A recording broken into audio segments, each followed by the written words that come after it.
Welcome to the Gay Buddhist Forum, where teachers from all schools of Buddhism offer their perspectives on the Dharma and its application in modern times, especially for LGBTQI audiences. These talks are offered freely to the world and made possible by appreciative listeners. If you would like to support our efforts to share the Dharma with underserved audiences, please visit gaybuddhist.org. There you can donate, find a list of upcoming speakers, or enjoy many hundreds of these recorded talks dating back to 1996. All right. It's our tradition to go around the room, round robin, and say our names. And if you're new or coming back after a long absence, please just let us know so we can give you extra love during fellowship and introduce you, make you feel welcome. My name is Grisha. Leor. Tony. George. I'm Jack. I'm Ken. Michael. Lee. Larry. Matthew. David. Jeff. My name is Jerry. Gary. My name is Alno. My name is Mark. I'm Greg. Andrew. Chitta. Amir. My name is Robert. My name is David. Jay. I'm David. I'm Orlando. I'm Luke. Frank also. Peter. I'm Brian. I'm Mary Media. Mary Peter. I'm Sister Arianna Badtrip.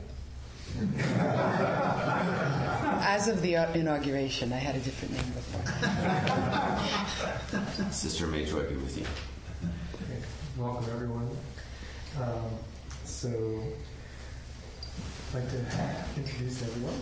Since their first appearance in San Francisco on Holy Saturday, 1979, the Sisters of Perpetual Indulgence have devoted themselves in artistic expression, community service, ministry to those on the margins, and to promoting human rights, respect for diversity, and spiritual enlightenment.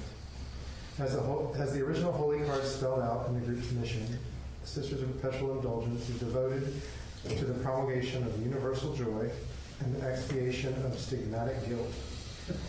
For 38 years, the Order has blended a variety of spiritual traditions in an organized chaos that benefits the community as it advances the varied practices of individuals. Joining us today are Sister Mary Peter, Sister Arianna Badtrip, Sister maeJoy be with you, and sangha member Sister Mary Media. So, welcome to the Sisters of Perpetual.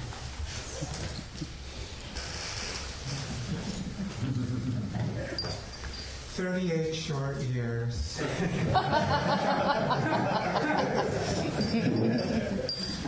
Thank you for inviting us back. The sisters were here 5 years ago, and it's very much in my mind that was the last appearance of Sister Boom Boom, who passed away 5 months later. So he's very much in my mind today, as we said. I guess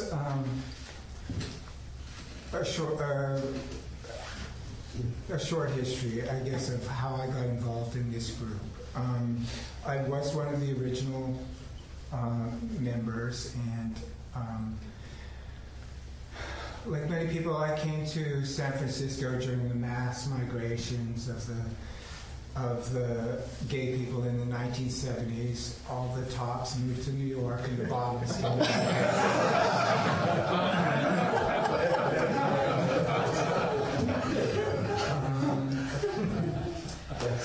So it was a period of sexual liberation and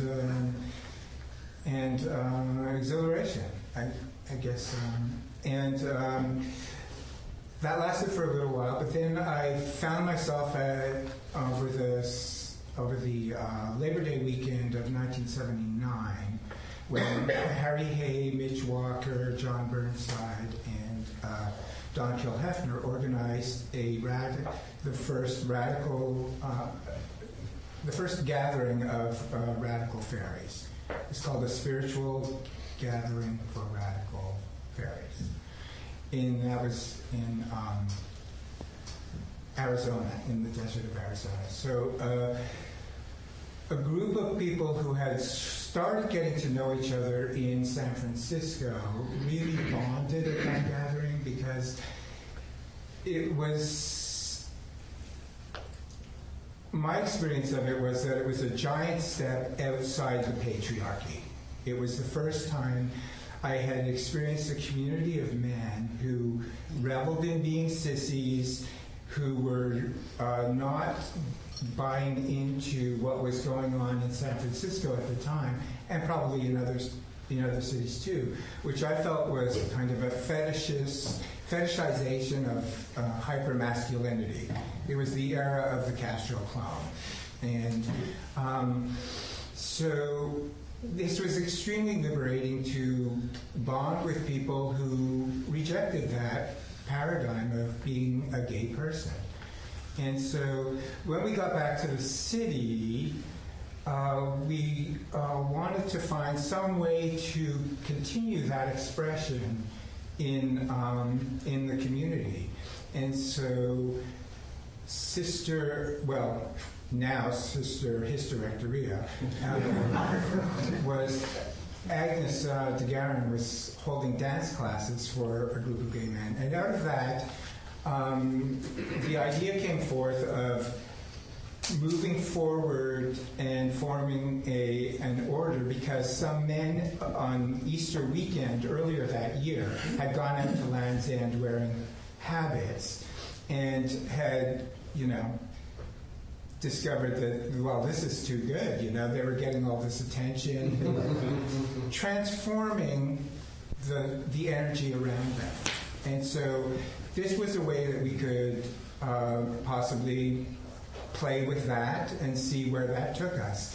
So because he had a nonprofit dance company, we were able to take advantage of a program of the city of San Francisco at that time, which was the Costume Bank, where if you provided them like a minimal $10 fee and the materials, they would prepare costumes for a nonprofit dance company.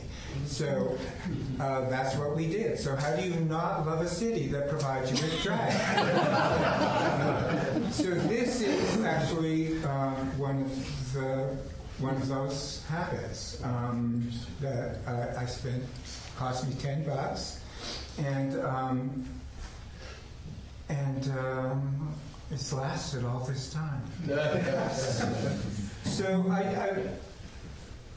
that's a short introduction of how I got involved, like at the beginning, and maybe other people can talk about their own way that they connected to the sisters, and we can go back to some other things that I'd like to address. So for me, I'm the generation of ACT UP and Queer Nation people. And in Toronto, I was in an intentional community, and I was having a lot of work as a divinity student, trying to get a divinity degree. And it was a rough time in the city. Everyone I knew was dying. And the organizations that were holding my intellect weren't really saying anything about it in any meaningful way. So I was having what epistemologically would be called a nervous breakdown. And a really good friend who was a Jesuit priest who was the head of my college said, "Here's the dilemma. I think you're a priest, but you don't have a church. And you're a doctor, but you don't have a hospital. And you're a teacher, but you don't have a school. Why are you spending so much time trying to get back into the building?" So that was the first kind of koan of Jesuit enlightenment for me. And he said, "Why don't you just go out into the street where people are really needing you and do your work there?" So that was liberation. And shortly after, a friend gave me a car and said, "You're really not well. Let's get you out of here." And so I drove. I had been aware of and part of the Radical Fairy community for a while as part of my work, but I had never gone to a place called Short Mountain in Tennessee. It's a Radical Fairy sanctuary, and I drove down from Toronto on the solstice weekend, and I parked the car, and the first person I saw was this very short gay man with a big white beard who looked sort of like Santa on acid. And all he did, he was just really fussy. He's like, there's a lot to do. I've got goats to feed, things to do. Just put your stuff down, follow me. So being young and impressionable, that's what I did. And what happened is over the next 3 days, it took us a while to figure out, as he was telling me his story and I was telling him mine, that we were all talking about the Sisters of Perpetual Indulgence. Because I had been researching at the Lesbian Gay Archives in Toronto, and I'd found this little shoebox of articles about these queer men who had dressed up like nuns in Toronto and gone to our AIDS hospital and comforted the dying when no one would touch them, and sang queer Christmas carols against the Archbishop.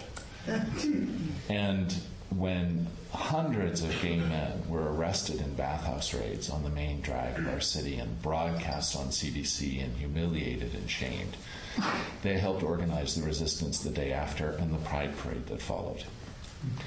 But just a few years later, no one could tell me anything about them. But I knew somehow those people, something about what they did meant something to who I was. And then this little radical fairy said, well, actually, my name is Sister Missionary P. Position, and I'm the founder of the order, and it's very nice to meet you. And before I knew it, she had me in front of a bonfire with 100 fairies and a couple of the nuns, slapped a white veil on me. I took the name Mary Peter, and she missioned me back north to go rebuild the convent. And I was probably at about Ohio when I realized I don't have a manual. How do I do this? So becoming a nun was really a journey of self-discovery, and it was a journey of my community telling me who I was. It was my theater friends that helped me put my first habit together, a big purple robe and the Mother Perpetual flying nun habit, and a giant purple dildo on a rosary. My theater friends helped me figure out whiteface, which I'm not wearing today because I want to be much more real in front of the sangha. And I have a memorial to go to later. But it was really the working out of trying to figure out how all these things I was doing fit and what my community was asking of me that made me a nun, and a lucky break. And then in Toronto, I did a lot of work on the streets. I'm a former street worker myself. So there were a lot of young people selling themselves for drugs and shelter. So those were the first people I worked with. There were a lot of people raising money for AIDS, so it felt natural for a nun to call bingo at a gay bar. It was natural to sit on the steps of a coffee house and people said, "Sister, hear my confession." So I did. And then I anointed them with glitter after and said, "Go sin some more." So in that exchange of the community's need and my trying to become real, something happened. And in front of a group of beautiful Buddhists and with my sisters, the only other thing I want to say at this point is, in that experience of being a nun, we take vows. And, some people think we mock nuns. I think we take the nun outside the convent wall and put her in the streets where she belongs, which is where she started. If you think about Buddhist nuns ministering to the sick before the convent, if you think about religious women in France ministering to plague victims, that's where we start, in the need of the community. And I just want to say that kind of like the fivefold path, the vows for me hold me here. And they give me focus. And when I do wear the habit, or I paint my face, or even when I'm just walking through the streets, the vows are a mantra that come to me and remind me to focus. And the work of this, now almost 30 years, it's 30 years I've been doing this in Solstice, it reminds me to be open to connection. And so, like in meditating here, which was very powerful with you, I haven't been in group meditation for a while, but you open not just to focus, but to a deeper energy that's shared and that flows. And so for me, being a nun is really about focusing my intention and stepping into the flow and sharing it with other people. So, privileged to be with you today.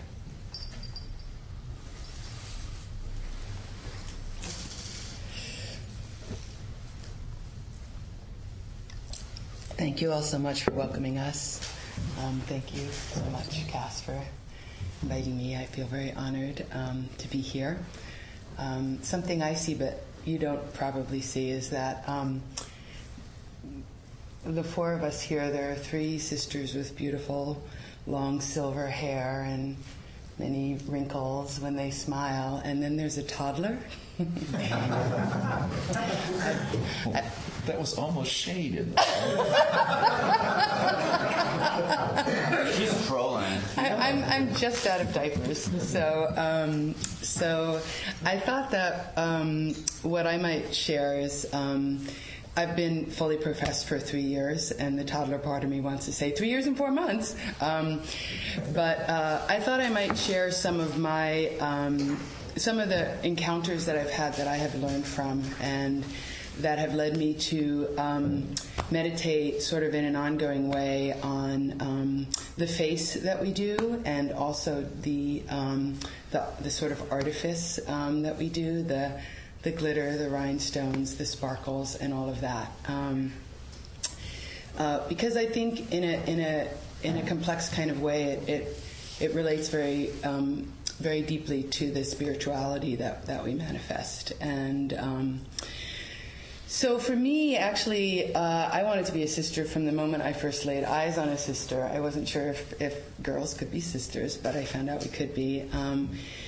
But the white face piece, when I started getting close to it, became very challenging for me. I think in this country, a person can't put white on their face and not feel that there are some racial overtones to that, which are troubling to me. And but also, although I'd been raised a girl, I'd never worn makeup, except for once in junior high, and my best friend asked me how I got that black eye, so that was my first and last encounter with makeup. So there's a kind of a bondage involved in makeup. I don't know how many of you have experienced this, but there's a way in which, like, you can't touch your face and, smear your nose and wipe your mouth and scratch your ears and, do all the kinds of things that I normally do. And then there's also this thing. And the first time I faced up, I really thought, I'd been involved with the order for a while, I think like a year.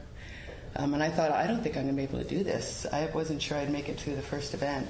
But somehow after that, it wasn't so much. And I think that there's a way in which that's a meditation of, separating from the discomfort. So one of my early encounters was actually at the Trans March. One of the encounters that gave me different ways of thinking about the face. And this was a young. They presented as a very young person. I think they were in their 60s, but they were so delighted to see me, and they began to tell me right away about how they had their family was from the Philippines, and they weren't able to stay there, and then they left their family, and they were so alone, and they came to San Francisco, and they were so alone, they missed their family, but the sisters were here, and it was so wonderful that they sort of had this family nonetheless of the sisters. And then people started dying around them, and they were experiencing such grief and loss. But the sisters were there, and the sisters were such a comfort. And by this time, we're there in Dolores Park, and I'm kind of holding them, and they're sobbing, and I'm sobbing, and they're going on with this story. And I realize they're actually not talking to me at all. They're talking to all of the sisters that they ever knew. And it became very clear to me at that moment that when I manifest, I'm not manifesting myself at all. I'm really manifesting all of the sisters that have gone before me, and I have the great gift of carrying that experience forward, and the great gift of sort of receiving the love that they've given back from people who know us and recognize us. And I was raised Catholic, and I realized also that the face becomes. I began to think of it a little bit as if you were raised Catholic, and if you were raised traditionally Catholic, there's a confession box with a sort of screen between you and the priest when you say confession. And to me, the face becomes somewhat like that screen in the sense of anonymity, that anyone can come and speak to me, and they're not actually speaking to someone that they'll encounter out in the world or know out in the world. They're speaking to a sister, and so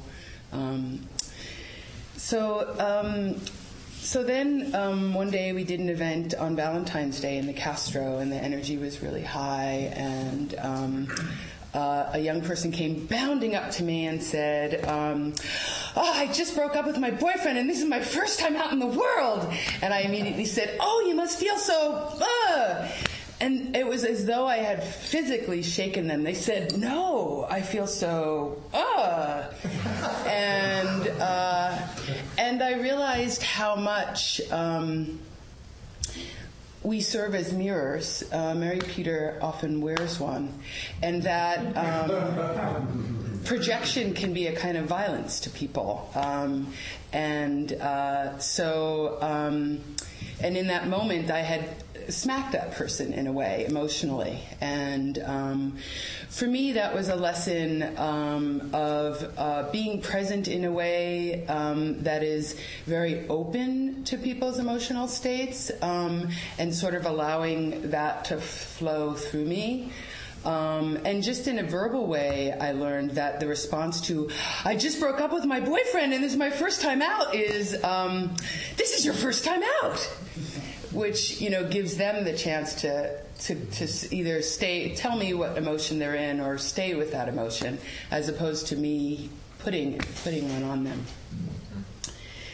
And then a very, very powerful, more recent experience. Last Pride, the sisters were invited to walk behind the contingent that held the faces of all of those who'd been killed in the Pulse tragedy in Orlando. And that was again, like a moment of realizing I'm not me. I'm really representing all the sisters that have ever offered any kind of comfort. And it was a very sort of surreal march, and I feel my memory of it is like everything that happened, a fisheye lens, everything was like super close to my face, because there was this contingent before us, and then we were walking afterwards, and we would go to people in the crowd, and there'd be I remember a man who just had tears streaming down his face, and I went over and we hugged each other, and he said to me, I thought this was behind us. And then 30 seconds later, I've moved further down the parade line, and there's a person saying, this is my first Pride, and I'm getting to see a sister! And, part of my initial response there was, what? But again, it was, learning to be open to that emotion that this person was having, and not judge it, and accept it, and welcome it, and allow it to flow through me, without sort of attaching to it, but to experience it as well with them, to experience the sorrow and to experience the joy and the light. I really realized, that they saw me as a leprechaun that they were getting to see, and not everybody gets to see a leprechaun the first time they're out for their first Pride. So. And then one last moment that will always be in my heart. We were at Union Square for Sisters on Ice, a drag queen ice skating event. And what happened was very simple. A family came around the corner, a Latino family, and there was a very young, tiny little boy, and he came around the corner, and he looked up, and he saw three of us. And he jumped up and down 3 times and began running in circles. Just running in circles. It was so beautiful. He was just running in circles. He didn't know what what to do, you know. I didn't know what to do with this. It was so amazing. And so I realized that, I mean, I think our face and our glitter and all that we do is part of our spreading joy. But I realize people experience us in many different ways. I mean, we're also ridiculous and absurd. And my experience of the ridiculous and the absurd, I don't know if any of you were fans of the Thrill Peddlers, a theater troupe, but my experience of the ridiculous and the absurd is it makes me feel our gorgeous fragility, you know, and gives me a kind of freedom. And I think oftentimes when people see us looking ridiculous and absurd, they realize they have a little bit more room to expand and express. And of course that's, I mean, much more so in many ways, I mean, being in a body that people identify as female, and so therefore this drag to some extent belongs to me. It's not how I experience it. I actually experience that whenever there's like a ruffle or a flounce, it feels like drag, and whenever it's like too far butch, it feels like drag. So there's this sort of narrow range of clothing that doesn't feel like drag to me. So whenever I put this on, I do feel very much like I'm in drag. But obviously, in a how I'm perceived is very different than people who have been told that they shouldn't wear skirts and robes and glittery things. So I think there's a whole nother level of that. So thank you. So, question on the floor is how I got to be a sister. Or whatever question. So, I want to tell you how I got to practice Buddhism and Soto Zen, and also tell you how I got to practice being a sister. So, a while ago in my life, I work in infectious disease, and I work with runaway kids and HIV and AIDS and drugs, and people use needles, and I was taking care of myself cognitively. And after about 1.5 years, all the hours I was spending to take care of myself, I had some free time to start finding other things and habits to support, like that work that I had learned. While doing that, I went to someone and said, "Hey, I'd really like to study with you." She was a Wiccan priestess from Scotland, which is my national background. I'd love to be your student. May I practice Wicca with you? She said, "Well, if you'd like to do that with me, you have to sit Zazen." And I was like, "What? And what is Zazen?" And I started practicing Zazen, and I'm in my 5th or 6th year of really practicing with a daily practice. And I sit at Hartford Zen. I've sat at Zen Center and done sesshin. My 2-week sesshin is my longest, and I'm really grateful for the practice that Zazen is and the forms that keep us all together. And I don't think I actually thanked all of you in the sangha, and thank the sisters for this time now. So that's how I started to practice Buddhism, and that's where I'm at. In my practice of sitting Zazen and being present there. Jump back to the spring of '82, high school field trip from a small town in California to the Golden Gate Theater to see a chorus line. And in the middle of the show, or at some point in the show, saw this person manifested as a sister of Perpetual Indulgence. I was 17, and which was blown away. Blown away. I didn't know, and for the rest of my life, I learned a long time.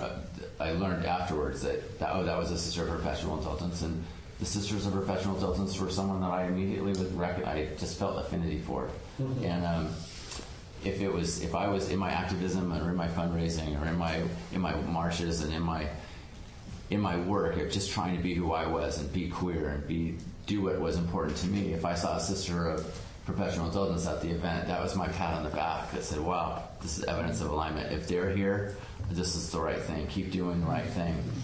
And ongoingly began to march with sisters and meet sisters, and became the person that would always go up to a sister. If I ever saw a sister, no matter where I'd walk across the street and just thank them for being a sister and for doing the work they were. Just say, "Hello, thank you, sister. Have a great night. Thank you, thank you, thank you." And I became the guy that thanked the sisters. And that went on for probably 1.5 years, and I said that my work was in infectious disease and talking to you about sex and drugs and healthcare. And one of the things that I do is draw blood and collect specimen. I'm really good at collecting blood and for people that just like have to be up on the ceiling.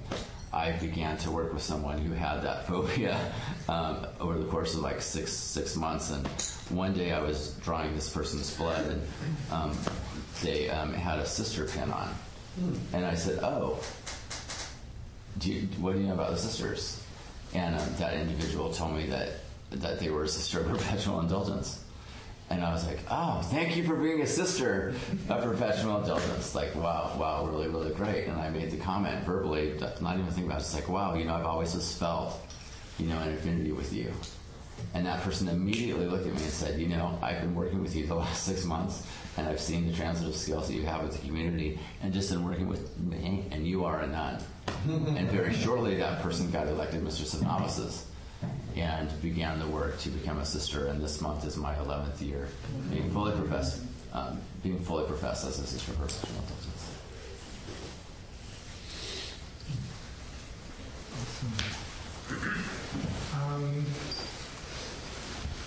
I guess in hearing what people have said, I hope it's become clear that we really are nuns. I mean, we play in this field of parody and actuality. It's like I think people get that we're not ego-based. I mean, that we try, like usually drag is connected to like ego and putting it out there. It's like the drag queen is almost, they're divas. I mean, that's the whole point in some ways. But we, I think, reflected, we were an expression of clone culture in reaction to drag. It was like, here's this group of people who all dress the same. At the beginning, we all dressed the same. Now it's kind of gotten a little more baroque. And I think people got intuitively that that we were promoting community. I mean, a lot of people moved here. They were rejected by their families at that time. That was before there was kind of wide acceptance of gay people. And they, and I think they saw us as being out dressed in drag, and we were forming a community. We were forming a family in a way that resonated with what people did when they moved here. I think that that's part of why people trust us and they open up to us, because they recognize that we're accepting, that we're looking for that connection of community.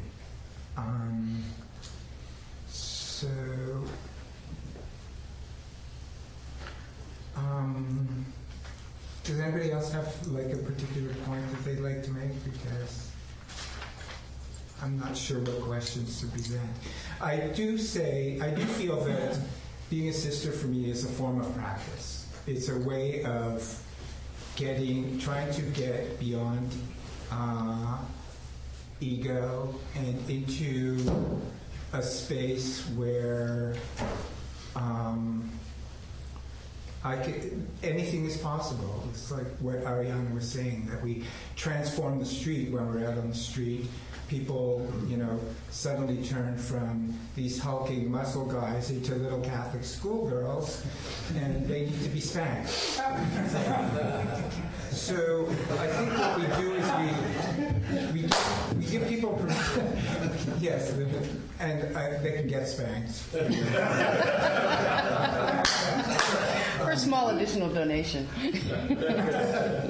So I think I like the idea of combining the political, the community service, theater, and all of those things into this, and family, into this amalgam of mysterious connection to this tribe of people that I've been fortunate enough to connect with.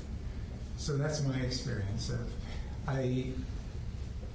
it's my practice of getting beyond who I am in my own little narrow world and participating more fully in the world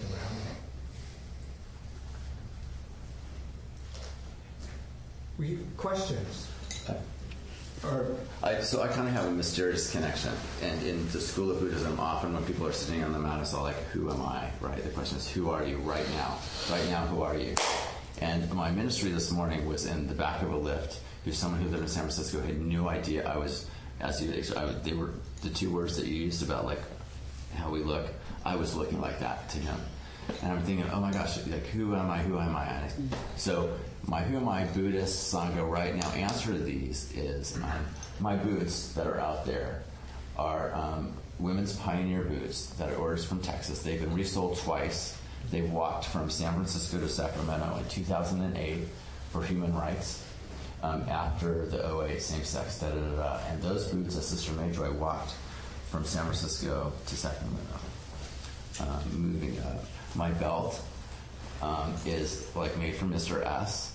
And it's like one of it would be like a Mr. Daddy left, but you know, as a gift for my 5th year, they let me purchase this with Skeeter and like the same kind of bullets. It says joy, joy, joy. My name tag that I have today, Sister Laetitia Vobiscum. Laetitia Vobiscum, Latin for "May joy be with you." And that's often interesting to me, Catholics in elevators, and they're reading the name tag. That says Laetitia Vobiscum. That says Laetitia Vobiscum. And I'm like, yes, it does. Also, name-wise, in addition to my day job and the work that I do, I've chaplained at San Francisco General, and that's been amazing. And I also was able to participate in a year-long training program on spiritual discernment in the Christian centering prayer practice. And it was important to me to, when I practiced chaplaining and when I practiced and when I got the certificate, that the name on the certificate and what I'd be called when I did those things was maeJoy. May joy be with you, because I felt that honored my spiritualness, and that's you know, people are recognizing me as a sister out there. I don't have to dress like this to do that, and to have that name on a certificate gave a little bit of validation. Besides all the ministry that we do in the back of lifts and like wherever we go. This collar, actually, this pink shirt is the shirt that I wore at postulancy, which is the first night that you stand up to ever start your like next 10 months journey to become fully professed. This collar is the collar that my great grandmother, like her tradition was, before you go out into the community, put your collar on. This is the reminder that you are out on the street for your community and be ready at any given time. And if you're ever burned out and need to get home to take the collar off, do that. So last thing before I go out the door, put on the collar. First thing home, take the collar off. 11 years of doing this with this collar, and there's a lot of like great like things. Just over time, dykes on bikes, motorcycle keys, an 8-ball. The group of sisters that just recently moved to the Nation with the food house when they came to Chicago, they gifted me with one of their crosses that they have. Moving up, headpiece, pink wimple, my 10th year anniversary, and gift, and this black veil. Given to me from a radical fairy that was moving to Istanbul and came back and said, you need a black veil, so this has just been my black veil. So that's very fast. Who am I? Who are we? You know, the first lesson, going back to my beginning in Buddhism that I learned in Buddhism, is it's not who you are, it's what you wear. Oh no, I got it backwards. Oh no. It's the other way around. All that stuff. So that's my way of saying Buddhist who we are, and like here I am now. Along those lines, I'd love to pass around this necklace, which was made for sisters on our 30th anniversary. And what I love most about it is that it's very shiny in the middle, and if you hold it just right, you will have a wimple on. Awesome. Great. Jerry? Two of you mentioned ministering to street youth, runaway youth, and you talked about how they were selling their bodies to get money for drugs and all that. And so I'm curious about, you're probably, as individuals, very sex positive, sex is a good thing, you're not shaming about sex, but how do you keep a sex positive perspective and at the same time help kids who may have entered that area where they could be in danger for doing exactly what they're doing? Well, I'll share a little on that. Sex is not the focus. Exploitation is. And all of us understand that issue intimately when sex is weaponized or commodified and somehow the relationship is obliterated. So in fairy culture, when Cass was saying, one of the first things Harry Hay tried to teach people was we need to develop subject-subject consciousness, not subject-object consciousness. And I think that's a lesson we're all still practicing. I think that's what Buddhism is. This is one big subject that I'm a part of. I'm trying to wake up to my portion of it. And some days better than others. But in my own journey, as a sex worker and also as someone who was working intimately with particularly young people, and in Toronto, a lot of young immigrant kids, the issue I had to deal with was trust. The first time I walked out onto the street like this, the first thing was, what are you? And the thing about sex working kids is they have a really good radar and an instinct for people, and in an instant they know what you're about. And this confused everybody because it wasn't clear what I was about. It wasn't a fetish that they could identify. It wasn't a particular economic strata or whatever. It just sort of did this. And that's the moment that you had to work. And that's why I wear a mirror. Because a lot of people see a nun and they get lost and start saying things like, oh, you're so pretty, oh, blah, blah, blah. This is just a mirror reflecting back and amplifying what I'm seeing. And I learned that particularly in working the streets, because this is really just a channel. It's a tool. And each young person presented something different. And the first thing I had to do was just create safe space for us to have a conversation. And most of my conversation was listening and seeing what the presenting issue is. And then if there was anything at all I could do, starting with just being present to listen, which doesn't happen a lot. In those exchanges, I am shaping you, the sex worker, into something I want. And you are performing to that intention. So the first radical act is just to be present and let someone define themselves. And then to determine if I have the capacity to offer anything. Just starting with simple mirroring back. What Arianna said is very powerful. It's not my job to interpret and name what you're feeling. It's my job to validate that you're having a feeling and that that's really worthwhile. So that's sort of the first thing I think there. I mean, maeJoy really works a lot in harm reduction. Harm reduction, I really give her props, and she can probably say more, but I think it's just, for me, it's really understanding that's just a manifestation of what we're all dealing with in a culture that commodifies and objectifies and exploits and is about power and resources. How am I in front of that? How is that inside me? What am I walking every day? And am I doing it with intention and awakeness? So, great question, thanks. Just in 20 years of doing the work that I've done, I've learned that I know absolutely nothing, except I'm full of strong opinions. I was born in a really small town, and I was told not to do a lot of things. And at a very young age, was someone that if you told me not to do something, I'm going to do it right in front of your nose, like right away. Although, like, my cognitive work, I might wait like 11 minutes these days. Secondly, I was also sexually assaulted very young at 14, and because of the small community, it got out of hand, and it was very, very bad. So what you're talking about in possible risk for the folks in the community that I work with, totally true. I lived that, and I've done a lot of work to be present, but I've also done a lot of work on the other side. So you talked about, like, we definitely want the change, but I can't attach to the change because that's how I'll burn out. What I can attach to is staying present and offering great listening and asking for small incremental change. Really validating that person that's in front of you, expressing enough loving kindness to them that they know that they rock and they matter, and I'm not going to judge them.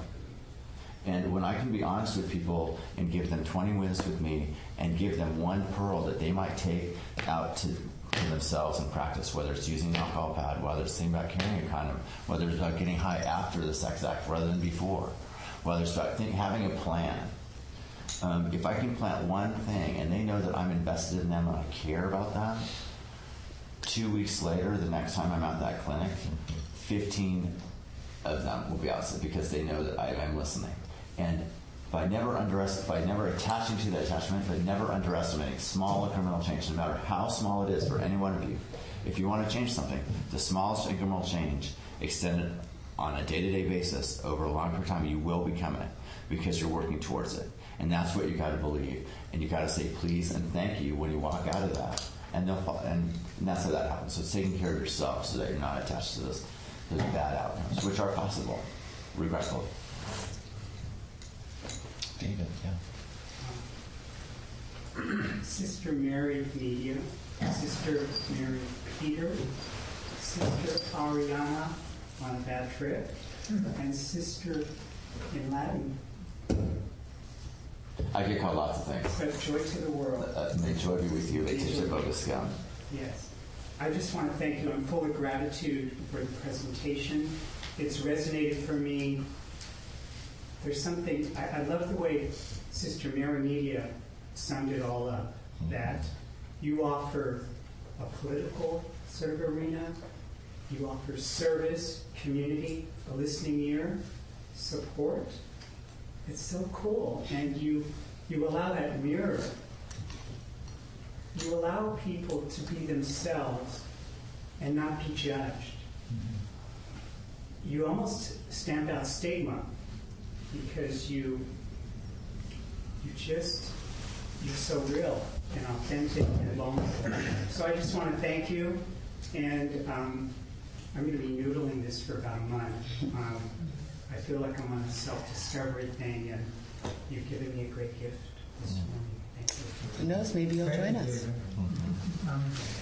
Is ever too old to become a novice? Thank you. Never. We take new recruits all I the time. hope not. Yeah, it's interesting what you said about making it real, because I had this moment that kind of threw me a little bit. It was at the Women's March the day after the inauguration this year. And a woman came up to me and said, "Oh, sister, I'm so glad you're here. Now it feels real." And she's saying this to a man dressed as a nun, standing in the rain. But that's what's going on. It's like reality is so much bigger than we allow for most of the time. Yeah. There's something so honest about your presentation. You're turning everything inside out, the expiation of guilt, honoring. We're all in perpetual indulgence in one way or the other. And to turn that inside out is just such a gift. Well, it's humbling because it's the gift that we receive from you. I mean, really, it is the relationship that makes the nun.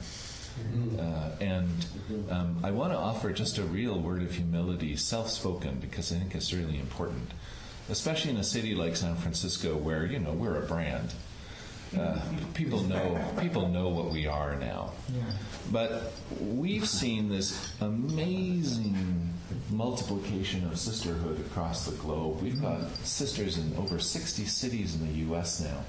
In just the last 7 or 8 years, we've got missions unfolding in Canada. We're in places like Uruguay where sisters wear whiteface and big shades because death squads come looking for them. Right? So we're in France right now protesting the election. We're in Australia. We're all over the place. And I think what's important almost 40 years in is people can begin to get attached to the brand. Just like people in a sangha can get attached to the cushion, or how pretty is the Buddha behind me, or am I paying the bills and keeping the space open? And, when Cass mentioned ego, that's a bunch of BS. There's a lot of ego in the sisterhood. You don't dress like this because you're a wallflower.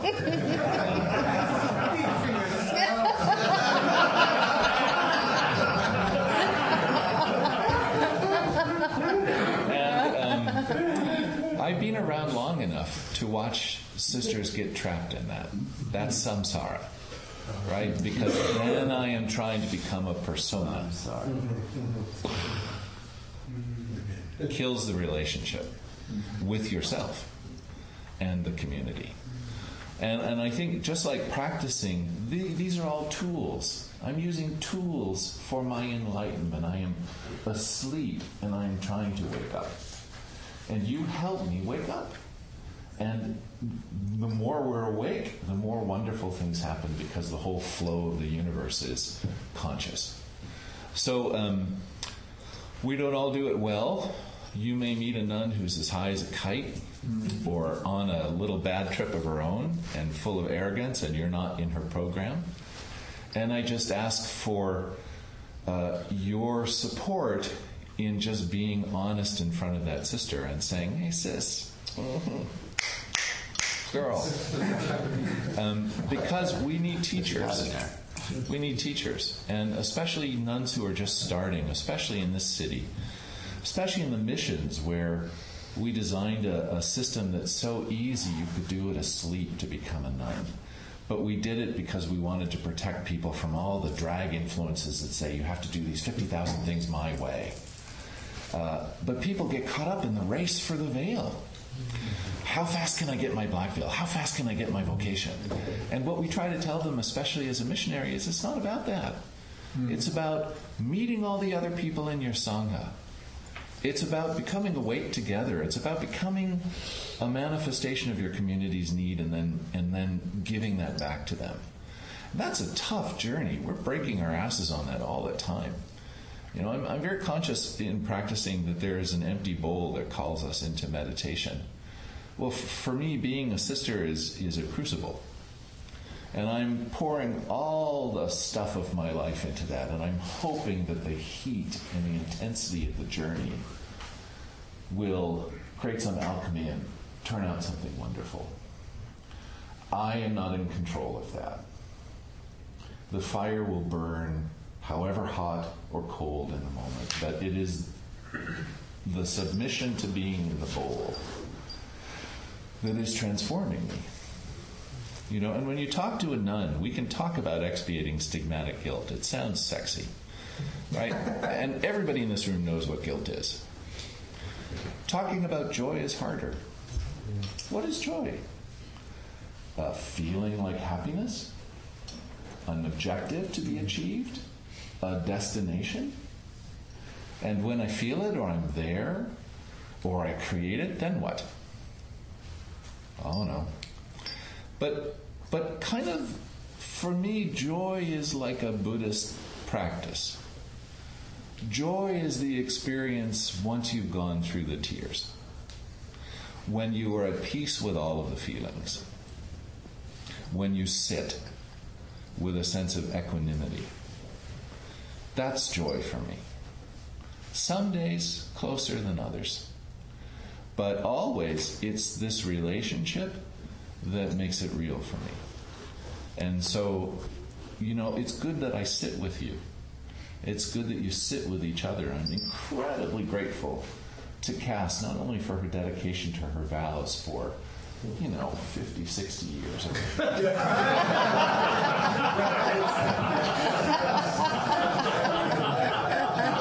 Sister Mary Mesozoic is my new But I'm grateful that she sits with you. I'm grateful that she sits with herself and she spends so much time thinking about this stuff. She put a lot of energy into writing out those things today for you and talking to you and trying to understand what would be meaningful. That's a real privilege. And I'm humbled to be with these two sisters who really are something special. And each of you. Far in the back, I sense the force is strong in this one here. Talk to us later. Buddhists make great nuns. But just that sense of humble gratitude to you is a seed of joy. And I'm really grateful to sit in it with you, but also I want to be humble about it. Not every nun is there at every moment. I'm not there at every moment. And when we're not, and we're in relationship, just like in the honesty of the sangha, I hope you'll let us know. Brings me no joy to say that we're out of time. So thank you so much. I have one favor. So in my tradition, we like to chant. And I'd like to do a really short call and response Buddhist chant with you this morning. It won't take very long because I'll do it fast. Is everyone good to do that? Sure. Okay, so we'll do a practice. Om Muni Muni. Om Muni Muni. Okay, here we go. We'll do it just once and for this time, okay? Om Muni Muni. Om Muni Muni. Maha Muni Muni. Maha Muni Muni. Shakya Muni. Shakya Muni. Svaha.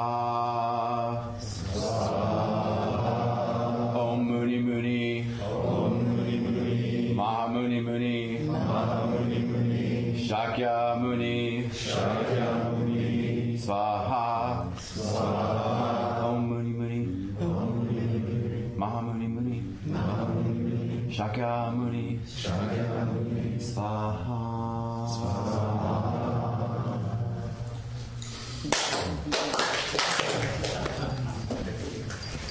All right, thank you so much. And the host today, would you like to say a word? I'm Mike, and I'm the host. I'll be coming around with the Donna Bowl. There are some treats, I suppose, not vegetables so much as... An abundance of fruit. Fruits! Any announcements? Yeah.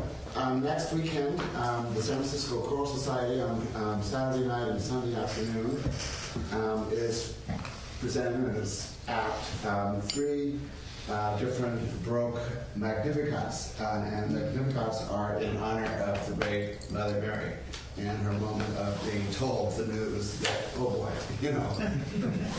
that was going to change. Anyway. Awesome. 2 of them are by Bach's sons, and they're glorious. The one by Johann Sebastian Bach is one of the perfect pieces of creation in the musical universe. There's not a wasted or unglorious moment, and so it will be great. It's very hard. It's Baroque and a lot of runs, but a lot of moments of ecstasy. So I hope some of you can enjoy it. I've got some flyers out there. So for our new friends, we practice dana here, which is a Pali word for generosity. So we carry the sangha and the work that it does, dinners at Larkin Street, rent of this divine space, and so we ask for a donation of between $8 and $10 if you can. And so Mike will be going around with Donna Bowl. Also, we have a sign-up list outside on the credenza if you would like to be on our email list so you can learn about the schedule and anything that's happening with our sangha. There's fellowship in the hallway, or in the hall. right after this, so please stay. Will you all be able to stay and answer questions? Only if you let me make my announcement. Okay, great. Sure. Cool. So I invite you any first Friday of the month. If you're in the Castro, the sisters do a thing. It's simple ministry. It's about 45 minutes. It's a practice of presence. And we do crazy things. For Chinese New Year, we did a lion dance. We did a ritual for hanging on and letting go in January, and it's just really fun. It happens every first Friday. We meet at 8:30 at Jane Orr Memorial Park, and it's really cool. And your presence would be a great gift at those things. Thank you. Any other announcements? All right, let's gather.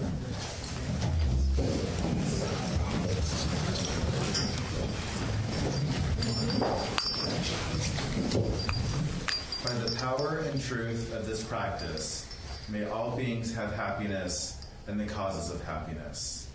May all be free from sorrow and the causes of sorrow. May all never be separated from the sacred happiness which is without sorrow, and may all live in equanimity without too much attachment or too much aversion, believing in the equality of all that lives.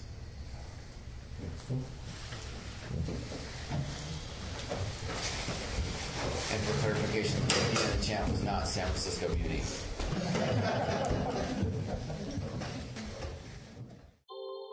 Thank you for listening to the Gay Buddhist Forum.